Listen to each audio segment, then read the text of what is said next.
আমার দয়ার মাওলা রে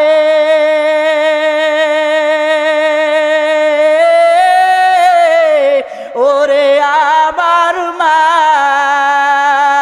মাবুদ রে তোমাকে বুঝি আমি পাইলাম না পায়াও তো বুঝি আমি পাইলাম না তোমাকে পাইবার আসে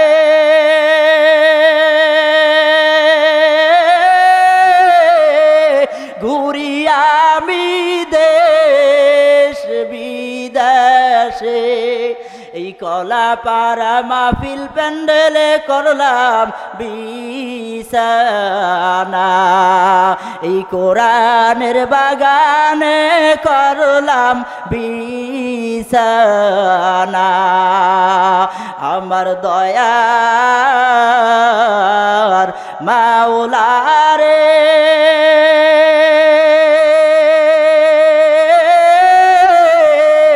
ওরে আমার মাশুকুরে কোথায় গেলে পাইব বলো তোমারে তোমাকে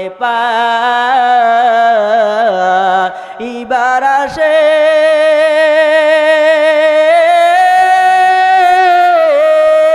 ছুটে আইলাম কোরআনের ময়দানে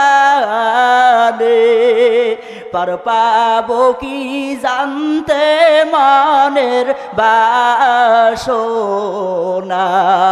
তোমাকে বুঝি আমি পাইলাম না কারা কারা আমার মাওলারে পাওয়ার জন্য রাজি নারে তাকবীর নারে তাকবীর ও রব্বুল আলামিন মালিক আপনার বান্দারা আপনার তালাশে আজকে এই ময়দানে আসছে আপনার বান্দাদেরকে আপনার সন্ধান না দিয়ে বাড়ি ফিরাইয়েন না আপনার বান্দাদেরকে এই ময়দান থেকে আখিরি মুনাজাতে চোখের পানি সারিয়া আজকে অনেকের মা নাই বাবা নাই অনেকের কলিজার টুকরা সন্তান নাই ভাই নাই বোন নাই আপনজন নাই তাদের জন্য দোয়া করিয়া চোখের পানি সারিয়ার যুবক আল্লাহ যেন আমাদের সবাইকে বাড়ি যাওয়ার তৌফিক দান করে ওই কবর থেকে আদরের মা ডাক দেয় আদরের সন্তান রে তাফসির মাহফিলে যাও আমাদের জন্য চোখের পানি সারিয়া বালিকের দ্বারে দুপুটা চোখের পানি সারিয়া দিয়া আমাদের নাজাতের জন্য একটু দরখাস্ত করি ওরে যুবক বড় মায়া বড় কষ্ট এই ময়দানের মধ্যে এই বাড়ির ওই মজদু ভাই আরে দেখবেন একটা বাচ্চা আছে যার মা অন্ধকার কবরে চলিয়ে গেছে শিশু মানুষ ছোট মানুষ ওই মায়ের তো খবর দিতে পারে না মাকে মা বলিয়াও ডাক দিতে পারে না আপনার আবার অনেকেরই মা আছে আমরা বুঝি না যার মা নাই সে বোঝে মা হারানো ব্যথা আবার যুবক ভাইরা আবার পর্দার আড়ালের মা বোনেরা আমার বৃদ্ধ বাবাজিরা আজকে আপনাদের কাছে দাবি রাইখা যাই আখিরি মুনাজাত আমরা খালেস তওবা পইরা তারপর মালিকের দ্বারে হাত বাড়াইয়া তাদের জন্য দোয়া করব কারা কারা রাজি আছি নারায়ে তাকবীর খালেস তওবা করব খালেস তওবা করিয়া আমরা বাড়িতে যাব কারা কারা রাজি নারায়ে তাকবীর আল্লাহ আপনার বান্দাদের খালেস তওবা করার নিয়াতের উপরে মজবুত ইস্তেকামাত থাকার তৌফিক দেন জোরে কান আমিন তওবা করে আবার তওবা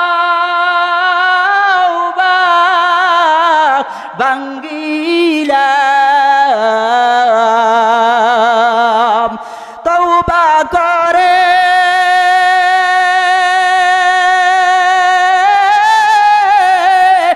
আবার তওবা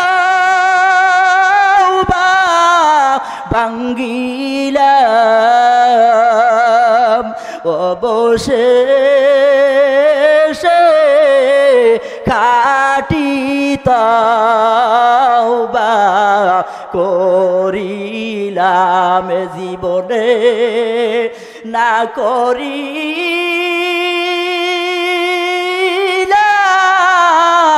বন্দেগী গুনাহ করে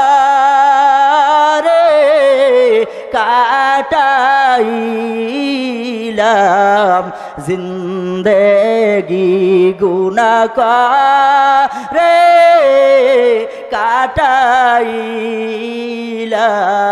জিন্দেগি তওবা করছি কারা কারা নিয়ত করছি তওবা করার নারায়ে তাকবীর সবাই জবান খুলে ডাক দেন আল্লাহ আমাদের খালেস তওবা করার নসিব করেন আল্লাহ আমাদের পক্ষ থেকে তওবা কবুল করেন নারায়ে তাকবীর আল্লাহ আপনি কবুল করেন রব্ব জবান খুলে বলেন তওবা করছি আর তো গুনাহ করব না আয় হায় বুড়া গো কলিজার মধ্যে আগুন লাগছে দেন বুড়া গো চোখে পানি জুয়ান গো চোখে পানি নাই জুয়ানরা মনে করছে তওবা এত তাড়াতাড়ি করা যাইবে না এখন পর্যন্ত দুনিয়ার তন্ত্র মন্ত্রের পিছনে ঘোরা লাগবে আরে বুড়ারা কান্দে কেন কয় দাড়ি পাকিয়ে গেছে গাছের পাতা লাল হইয়া গেছে কখন জানি জইরা পড়বে এ সবাই একটু শেষকালে আমার কণ্ঠে কণ্ঠ মিলাই আওয়াজ দেন আর আল্লাহর কাছে তওবা করেন তওবা করছি আর তো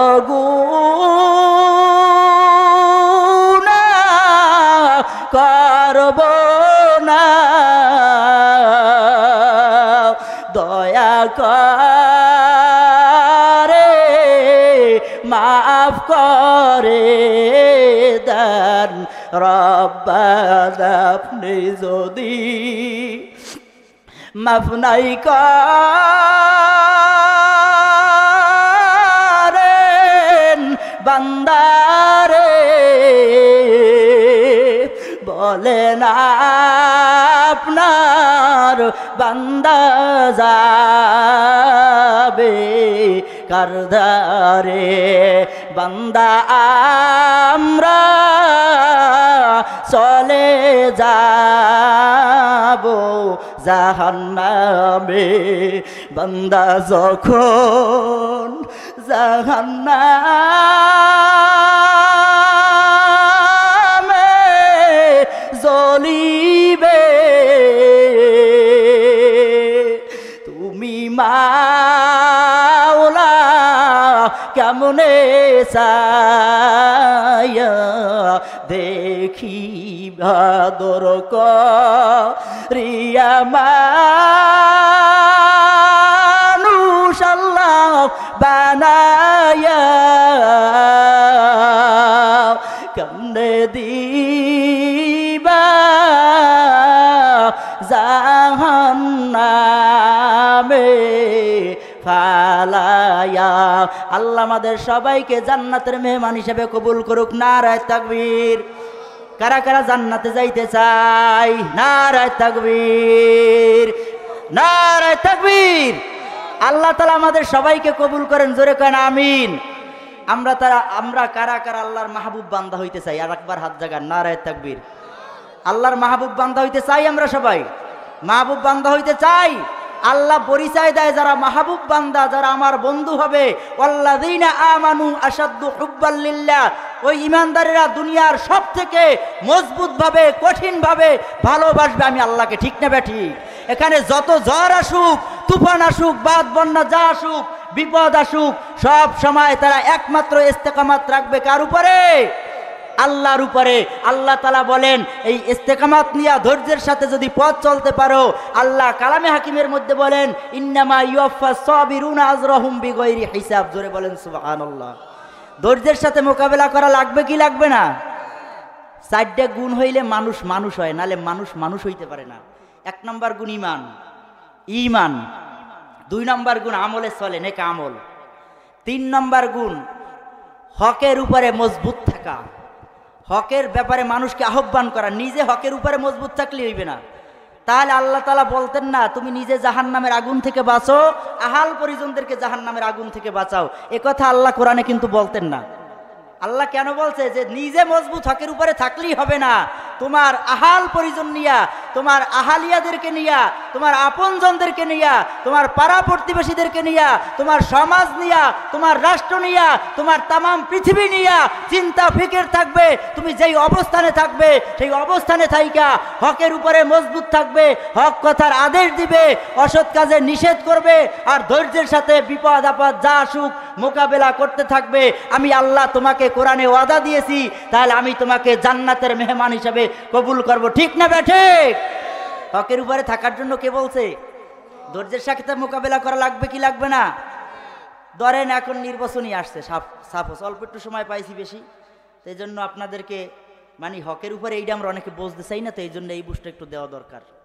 এরমের মজা লাগান না, খালি কবরের কথা কয় হুজুর, আপনারা খালি কবরের কথা কইবেন, হাসরের কথা কইবেন, পুলসিরাতের কথা কইবেন, আপনারা নামাজের কথা কইবেন, রোজার কথা কইবেন, কিন্তু এই যে আমাগো ক্ষমতার চেয়ার দেখছেন আপনারা, হুজুর মানুষ আপনাকে এইটার আবার লোভ কেন? এই চেয়ারটা নিয়েও টানাটানি করেন কেন? আবার ওই তালে তাল মিলেই আমার এক শ্রেণীর বাজানরা টুপি আছে, জুব্ব আছে, দাড়ি আছে, তাজকিয়া নফস আছে, জিকির আছে, হজ আছে, জাকাত আছে, হালাল হারাম তমিজ করে চলা আছে, সব আছে। এই বাজানরাও কয় আমরা রাজনীতি পছন্দ করি না। জোরে করেন নাউজুবিল্লাহ। যদি কেউ বুঝা শুই না কয় তাহলে তার ইমানের সমস্যা আছে, আর যদি কেউ না বুঝা কয় তাহলে আল্লাহ তাআলা মাফ করলে করতে পারে। তবে হ্যাঁ, একটা কথা আছে যে রাজনীতি পছন্দ করি না বলতে ওই রাজনীতি আমরাও পছন্দ করি না যেটা আব্রাহাম লিঙ্কনের প্রচলিত গণতান্ত্রিক রাজনীতি, ওইটা আমরাও পছন্দ করি না। কেননা ওদের মতানৈক্য হইল সমস্ত ক্ষমতার জনগণ হইল মালিক, হইল কি? জনগণ। সমস্ত ক্ষমতার মালিক কে? জনগণ। আমরা কি ওই বিশ্বাসী বলেন? এখন ওঠেন কেন? মজা লাগে নাই? কষ্ট লাগছে? কেউ যদি ওঠেন মনে করবে এখন কিন্তু ওই দল। আর যদি কারো জরুরত থাকে সে উঠতে পারেন যে হুজুর আমার একটু জরুরত আছে, কিন্তু জরুরত ছাড়া কেউ উঠবেন না, মেহরবানি করে উঠবেন। ভালো কয়টা কথা বলবো, খাস খাস কথা। এতক্ষণ সুর শুনাইছি, এখন সার শুনাবো। বয়ানের মধ্যে তিনটা জিনিস না থাকলে ওই বয়ান না। তিনটা জিনিসেরই দাম আছে, কিন্তু একটার দাম সব থেকে বেশি। এখন যেইটা বলবো এইটা, একটা হইল সুর, আর একটা হইল স্বর, আর একটা হইল সার। তিনটা জিনিস আছে না নাই? এখন বর্তমানে যার সুর আছে, সুর থাকলেই খুব সুন্দর বক্তা, আলোচনা অনেক ভালো, জনগণের আর অভাব থাকে না, জনসমুদ্র। সুর থাকলে, স্বর থাকলে, যার স্বর ভালো, কণ্ঠস্বর ভালো, কথাবার্তা সাজাই গুছাইয়া খুব সুন্দরভাবে ইংরেজি মিলে কইতে পারে, এই রকমের আছে যারা ভালো। আবার ইংরেজি যারা কইছে এরা বেজারাই না, হ্যাঁ বিরোধিতা করি নাই। আমাদের ভাই ডক্টর মিজানুর রহমান আজাই সাহেব ইংরেজি বলে, কিন্তু বললেও তার একটা মাহফিলে যেই শ্রোতা, এরকমের 100 মাহফিলে ওই রকমের শ্রোতা হইবে, কিন্তু তারা দিনের মেহনত করে না। হাফিজ ভাই, হাফিজুর রহমান আপনাদের এই দক্ষিণবঙ্গের কুয়াকাটার সন্তান, তার একটা মাহফিলে লক্ষ লক্ষ জনতা, জনসমুদ্র হয়, তারা তো দিনের কথা বলে, তাদেরও সুর আছে, স্বর আছে। আল্লাহ তাআলা তাদের মধ্যে সারও দান করছে। ঠিক না বে ঠিক? সার হইলে কোনটা জানেন? কিছু কিছু খাস খাস কথা আছে সার, যেই সার কথা বলতে যাইয়া মূসা নবীর বিরুদ্ধে পেটে থাকতে বললে ষড়যন্ত্র লাগছে কি লাগে নাই? ফেরাউন মায়ের পেট থেকে আসতে পারে নাই। সূরা কাসাসের তাফসীর পড়বেন, তাফসীর তো করবে আজকে আপনাদের প্রধান বক্তা, এই জন্য আমি তাফসীরের কোনো লাইনে যাই নেই, কারণ আমি আলোচনাই করছি একটু মানে এলোপাতারিভাবে সব দিক মিলাইয়া, মোটামুটি কায়দায়, বোঝেন নাই? সব দিক মিলাইয়া আলোচনা করতেছি। এই যে কাসাসের তাফসীরটা খুলে দেখবেন, মূসা আলাইহিস সালামের উপরে যত ষড়যন্ত্র করছিল, তিনি কিন্তু দুনিয়ায় আসে নাই, তখনই তারে মারার জন্য ফেরাউন কি করছে? বাহিনী নিযুক্ত করছে। কেন? ওই স্বপ্নে দেখছে যে ওর রাজত্ব সব ধ্বংস হয়ে যাবে, বনি ইসরাইলের মধ্যে এমন একটা শিশু সন্তান জন্ম নিবে, আর ও জানে যে এই শিশুর হাতে আমার রাজত্ব ধ্বংস হবে, এই শিশু অবশ্যই দুনিয়ার একজন পয়গাম্বার হবে। ঠিক না বেঠি? এই তাবিরা এই বয়ান যখন করছে, আর ঘুম নাই, ঘুম নষ্ট। কয় কি করব? তাহলে খোঁজো বনি ইসরাইল গোত্রের মধ্যে যত শিশু জন্ম নেবে, শিশু সন্তান মানে ছেলে পুত্র সন্তান জন্ম নিবে, সব কতল করো। নাউজুবিল্লাহ বলেন, জোরে করেন নাউজুবিল্লাহ। কেন? ওই সন্তান আইসা জিকির করবে, এই জন্য কতল করবে, নামাজ পড়বে এই জন্য, ইমানের কথা বলবে এই জন্য, রোজার কথা বলবে, হজ যাকাত করবে, ভালো ভালো কথা বলবে, সত্য কথা বলবে, সুন্দর সুন্দর মিডিয়া কথা বলবে এই জন্য, নাকি ওর ক্ষমতা যাইবার চেয়ার যাইবে এই জন্য? কোন জন্য বিরোধিতা লাগছে? বলতেছে এইটা যে আইতে না পারে, হলে তো আমার ক্ষমতা শেষ। আল্লাহ যারে দিয়া তারে দিয়া মিলাইছে মাসুকের মেলা, কে বুঝিতে পারে আমার মাসুক মাওলার খেলা, আমার মাসুক মাওলার খেলা। ঠিক না ঠিক? যার খাওয়াও তারে দিয়ে খাওয়ায়, যারে যে নেন্দে তারে দিয়ে ওনেরা সে পেন্দে। আল্লাহ দেখেন যার জন্য কুয়া করে ওই কুয়ায় নিজে পড়ে। অনেক ঘটনা আছে, তামাম দুনিয়ায় যত নবী রাসূলের শত্রু হয়েছিল সবাই হয়েছে একমাত্র দুনিয়ায় আল্লাহর জমিনে আল্লাহর দিন বাস্তবায়নের জন্য। যখন ইসলামী আন্দোলনের কথা বলেছিলেন, যখনই জেহাদের কথা বলেছিলেন, তখনই তাকে হত্যার ষড়যন্ত্র করেছিলেন, ঠিক না বেঠিক? একজন দুইজন না, ইতিহাস বড় লম্বা চূড়া। ৭০,০০০ নবজাত শিশু নিষ্পাপ, ওরা কি পাপ করছে বলেন? একটা শিশুর কোনো পাপ আছে আমল নামায়? যেই শিশু দুনিয়ায় সদ্য প্রসূত নবজাত একটা শিশু দুনিয়ায় ভূমিষ্ঠ হয়, ওই শিশুর আমল নামায় কোনো পাপ থাকতে পারে? এই রকমের ৭০,০০০ শিশুকে জবাই করে দিলেন, মায়ের কোল থেকে ছিনাইয়া নিয়ে নিয়ে জবাই করলেন। চিরুনি অভিযান তামাম এলাকার মধ্যে চালাইতেছিলেন। একমাত্র কারণ কি? ওর ক্ষমতার চেয়ার যাইবে আর রাজা হইবে। সেই ছেলেরা কি হবে? বনি ইসরাইল কওমের যেই পুত্র জন্ম নেবে, এটা কি হবে? বাদশাহ হবে। ওর বাদশাহী চলে যাবে, ওর রাজত্ব ধ্বংস হবে তার মাধ্যমে। এই জন্য কি করছে? এইটা যে জন্ম না নিতে পারে ঠেকাও। যাই হোক, আপনারা ইতিহাস জানেন, ঘটনা লম্বা চূড়া। যখন পরিকল্পনা করতেছিল, ওই কি সফল হয়েছিল? ওয়ামাকারু ওয়ামাকারাল্লাহ আল্লাহু খায়রুল মাকিরিন। এ ফেরাউনে, হামানে, কামানে, আবু জাহেল, আবু লাহাবে, উতবা, সাইবা, কারুনে, নমরুদ, আমার সাথে বড় মকরবাজি করিস না, কৌশল অবলম্বন করিস না। আমি সব কৌশলের বড় প্রকৌশলী, আমি সব থেকে বড় ভালোই জানি, আমি বড় অভিজ্ঞ, আমি সব থেকে বড় হেফাজতকারী, ঠিক না বেঠিক? মুসারে হেফাজত করবে কে? আল্লাহ যা চায়, আল্লাহর বিরুদ্ধে কাজ করার কোন শক্তি দুনিয়ার কোন মানুষের আছে নাকি? আল্লাহ চাই মুসারে নবী বানাইবে, ফেরাউনের ক্ষমতা ধ্বংস করবে। আল্লাহ তাআলা নবী বানাইয়া পাঠাইলেন। এবার তার মায়ের ঘরে মা আশঙ্কার মধ্যে, তার বোন এবার চিন্তা করতেছে, মা গো, আমার ভাইকে তো তুমি রেহাই করতে পারবা না, কেননা একটা বছরের বেশি হইয়া গেল। ওই যে ফেরাউন মাতাল হইয়া, পাগল হইয়া, অস্থির হইয়া, ক্ষমতার লোভে, ক্ষমতার মোহে এমন অন্ধ হইছে, ৭০,০০০-এর ওভার শিশু হত্যা কইরা ফালাইলেন। এবার ডাকলেন, তাবিরা আসো। কই আমার আসল শত্রু ধরা পড়ছে কিনা? তাবিরা বলতেছে, না, আসল শত্রু এখনো ধরা পড়ে নাই। কয় তাহলে মন্ত্রী পরিষদের লোকের আসো, আইসে এবার আবার এলাকায় চিরুনি অভিযান চালাও। মাঠ ঘাট ঘর বাড়ি কোনো জায়গা, গোলা যা যেখানে আছে কোনো জায়গা ফাঁক থাকবে না। আমার সেনাবাহিনীর দল কোথায়? নামো। নাইমা যখন শুরু করবে তল্লাশি, ওইদিকে তার বোন তার মাকে মেসেজ দেয়, মাগো এবার আমার ভাইকে বুঝি রক্ষা করা যাবে না। আল্লাহ তাআলা ওই মুসার মায়ের কাছে ওহি, এখানে যদি আওহাইনা বলে উল্লেখ করেছেন, এখানে ওহির জ্ঞান না, রিসালাতের জ্ঞান আল্লাহ তাআলা মুসার মায়ের কাছে পাঠায় নাই, ইলহামের মাধ্যমে সংবাদ পাঠাইছে। হে মুসার জননী, তুমি চিন্তাতে হইও না, পেরেশানি হইও না, তোমার সন্তানকে সমুদ্রে নিক্ষেপ করো। কয় আল্লাহ সমুদ্রে কেমনে নিক্ষেপ করব? কয় সিন্ধুক বানাও, সিন্ধুকে বানাইয়া ছাইরা দাও। আলোচনা কাইটা আনতেছি যে ইসলামী আন্দোলন করা কেন লাগবে? আমরা কি নতুন করে বানাই আনলাম, নাকি আল্লাহ তাআলার পয়গম্বরগণ যুগে যুগে ইসলামী হুকুমত কায়েমের জন্য চেষ্টা করেছেন? করছে কি করে নাই? আওয়াজ দিয়ে বলেন, করছে কি করে নাই? আল্লাহ তাআলা কুদরতি ভাবে একজন মিস্ত্রি পাঠাইয়া দিলেন ফেরেশতাকে সাহায্য করার জন্য মুসাকে। মুসার মায়ের কাছে ওই এলাকা দিয়ে যায় আর বলে, কেউ আসনি সিন্ধুক বানাবা, সুকেস বানাবা, আলমারি বানাবা, খাট বানাবা, পালঙ্ক বানাবা? আমি মিস্ত্রি। মুসার বোনে সংবাদ পাইয়া ডাক দিয়া নিছে, হে ভাই কাঠ মিস্ত্রি আসেন, আমার বাড়িতে একটা সিন্ধুক বানান লাগবে। বানানোর কথা শুই না গেলেন। যাওয়ার পরে মুসার মা বলতেছে, এ ভাই মিস্ত্রি, আমার তো একটা সিন্ধুক বড় প্রয়োজন, কিন্তু আমি কাঠ কোথায় পাবো? আমার কাছে তো কাঠ নাই। কয় দেখেন কিছু টুকরা খুঁজে আনতে পারেন কিনা। আল্লাহর কি কুদরত, কাদের কুদরত দারি বার কামাল, আনতা রব্বি আনতা হাসবি জুল জালাল, ঠিক না বেঠিক? ওইদিকে মুসার মা কাঠ তালাশ করতে গেছে আল্লাহর কুদরতে, আল্লাহর ফেরেশতা। আল্লাহ তো ভালোই জানে কাঠ আছে না নাই, কিভাবে করা লাগবে। সিন্ধুক বানাবার জন্য এবার মেস্তুরি তার ব্যাগ থেকে তার পুটুলি থেকে সিন্দুক বানাবার জন্য কিছু কাঠ কয় আমার কাছে টুকরো টুকরো আছে, আমি একটু চেষ্টা কইরা দেখি। জোরে বলেন সুবহানাল্লাহ। কয় এইটা জোড়াবার জন্য সীসা লাগবে, জোরানের একটা ধাতু আছে ওইটা লাগবে, ওইটা কিছু নিয়ে আসো। কয় তাও তো নাই। কয় দেখি আমার কাছে কিছু আছে হয় কিনা। এবারে ওইটা তালাশ কইরা কইরা লাগাইতে লাগাইতে আমার মাওলার কুদরতে সিন্দুক হইয়া গেছে। জোরে বলেন সুবহানাল্লাহ। যখন সিন্দুক হইয়া গেল, এবার মুসার মা মুসাকে সিন্দুকের মধ্যে আটকাইয়া ওইদিকে সমুদ্রে নিক্ষেপ করলেন।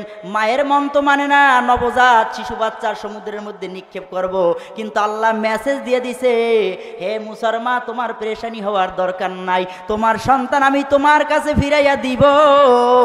আমার অদা সত্য, আমার অদায় কোনো ভেজাল নাই। জোরে কান সুবহানাল্লাহ। পারে কি পারে না, আমার মাওলা যা পারে দুনিয়ার কেউ পারে না। এই কথা বলার পরে সমুদ্রে নিক্ষেপ করলেন।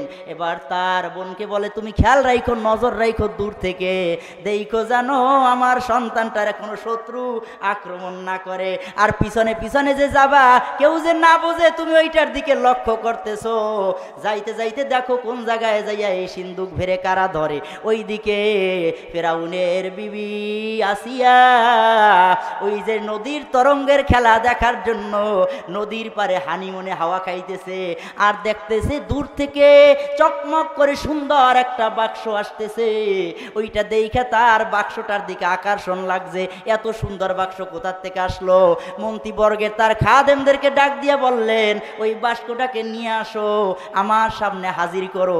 যখন হাজির করলেন, বাক্স খোলার পরে দেখলেন ওইটার মধ্যে ফুটফুটে এত সুন্দর একটা সন্তান, যেইটা দেখার পরে আসিয়ার দিলের মধ্যে মায়া লাগলো। আর একটা কথা বইলা রাখা দরকার, আল্লাহ তাআলা আল্লাহর পয়গম্বর মুসার মধ্যে এমন মায়ার একটা হাকিকত রেখেছিলেন যে দেখে তিনি তার মায়ায় একটু বেকুল হয়। আসিয়া দেখলেন, উঠাইলেন, নিয়ে গেলেন। এবার ফেরাউন তো আবু জাহেল মার্কা, ওর বুদ্ধি তো খারাপ, মতলব খারাপ। কয়ে আসিয়া তুই কারে আনছো? এ আমার বিবি, এইটাই বুঝি আমার শত্রু। কয়ে স্বামী আমার না, এটা আপনার শত্রু হইতে পারে না। কয়ে কেন, যুক্তি কি? আল্লাহ দেখেন কেমন কায়দায় হেফাজত করে। ওই বাস্কটার দেখাইয়া বলতেছে স্বামী আমার, এই যে বাস্কের মধ্যে যেই কাঠগুলা দেখতেছেন, এই কাঠগুলা তো বনি ইসরাইল গোত্রের কোনো পরিচিত কাঠ না। জোরে কোন সুবহানাল্লাহ। যদি এইটা বনি ইসরাইল গোত্রের সন্তান হইবে তাহলে এই কাঠগুলো আমাদের পরিচিত হইতো। আসলে এই কাঠটা অপরিচিত কাঠ, এই জন্য এটা অন্য দূর থেকে কোথা থেকে হয়তো আসছে। যেহেতু আমাদের সন্তান নাই, আমরা একে আমাদের সন্তান হিসাবে গ্রহণ করতে পারি। যাই হোক, আল্লাহ তাআলা ওই ফেরাউনের দ্বারা ওই সন্তানকে লালন পালন করাইয়া তার রাজত্ব তার হাতে বিলীন হয়েছে কি হয় নাই? আর এই শত্রুটা হয়েছিল কেন? কথা আনছি কোন জায়গা থেকে? শত্রু হয়েছে একমাত্র সে ইসলামী আন্দোলন করে, ইসলামী হুকুমত কায়েম করবে, আল্লাহর জমিনে আল্লাহর দ্বীন বাস্তবায়ন করবে। এই জন্যই ওই যে মূসা আলাইহিস সালাম ফেরাউনের শত্রু হয়েছিল। ঠিক না ঠিক? আল্লাহ তাআলা আমাদেরকে নেক আমল করার তৌফিক দান করেন। সময় হইলে আবার পরে আলোচনা শোনানো হবে ইনশাআল্লাহ। আজকের মাহফিলের প্রধান মেহমান, প্রধান আকর্ষণ চলে আসছে।